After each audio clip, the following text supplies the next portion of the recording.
In order to be successful, and you people are well on the road to success, you have to find out what makes you excited, what makes you want to get up each morning and go to work. You have to find it.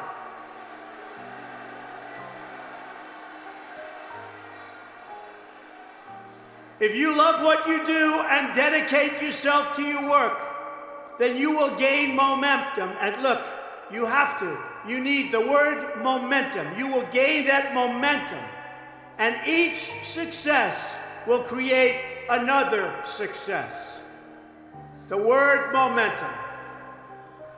I'll tell you a story that's very interesting for me. When I was young, there was a man named William Levitt, Levittown.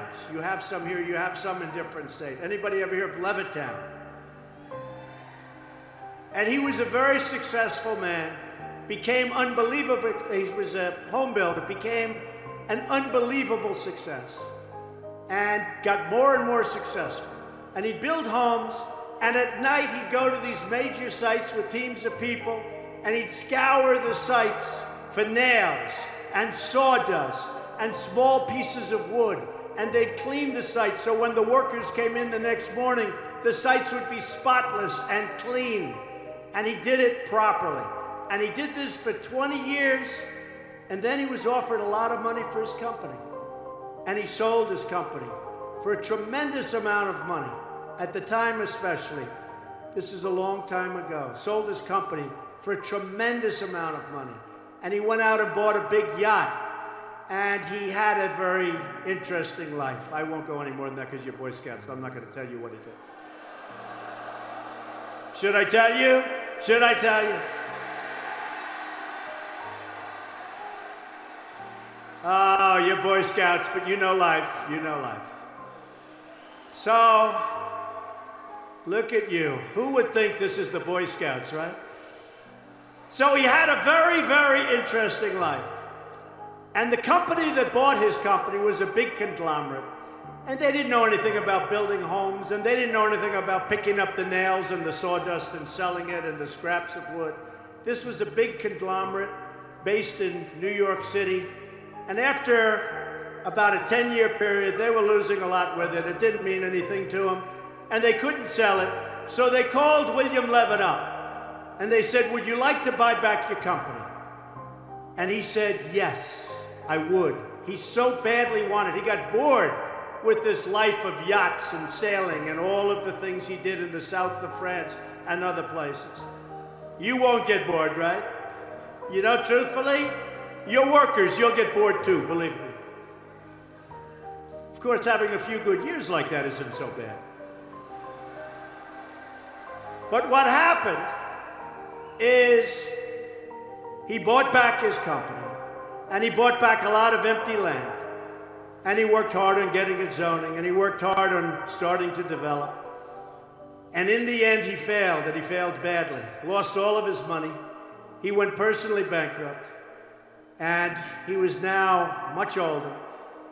And I saw him at a cocktail party. And it was very sad because the hottest people in New York were at this party. It was the party of Steve Ross.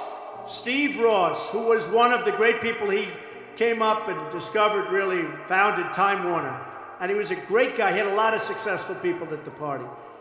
And I was doing well, so I got invited to the party. I was very young. And I go in, but I'm in the real estate business. And I see 100 people, some of whom I recognize, and they're big in the entertainment business. And I see, sitting in the corner, was a little old man who was all by himself. Nobody was talking to him. I immediately recognized that that man was the once great William Levitt of Levittown. And I immediately went over. I wanted to talk to him more than the Hollywood show business communications people. So I went over and talked to him. And I said, "Mr. Levitt, I'm Donald Trump." He said, "I know." I said, "Mr. Levitt, how are you doing?" He goes, not well at all." And I knew that, but he said, "Not well at all." And he explained what was happening and how bad it's been and how hard it's been. And I said, what exactly happened? Why did this happen to you? You're one of the greats ever in our industry. Why did this happen to you? And he said, Donald, I lost my momentum. I lost my momentum. A word you never hear when you're talking about success. When some of these guys that never made 10 cents, they're on television giving you things about how you're going to be successful.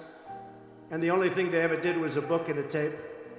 But I'll tell you, it was very sad, and I never forgot that moment, and I thought about it. And it's exactly true. He lost his momentum, meaning he took this period of time off, long, years, and then when he got back, he didn't have that same momentum. In life, I always tell this to people, you have to know whether or not you continue to have the momentum. And if you don't have it, that's okay. Because you're going to go on, and you're going to learn, and you're going to do things that are great. But you have to know about the word momentum. But the big thing, never quit, never give up, do something you love. When you do something you love, as a scout, I see that you love it. But when you do something that you love, you'll never fail. What you're going to do is give it a shot again and again and again. You're ultimately going to be successful. And remember this, you're not working. Because when you're doing something that you love, like I do, of course I love my business, but this is a little bit different. Who thought this was going to happen? We're, having a good time. We're doing a good job. Doing a good job. But when you do something that you love, remember this, it's not work. So you'll work 24/7, you're going to work all the time, and at the end of a year, you're not really working. You don't think of it as work. When you're not doing something that you like, or when you're forced into do something that you really don't like, that's called work, and it's hard work and tedious work. So as much as you can, do something that you love, work hard, and never, ever give up, and you're going to be tremendously successful.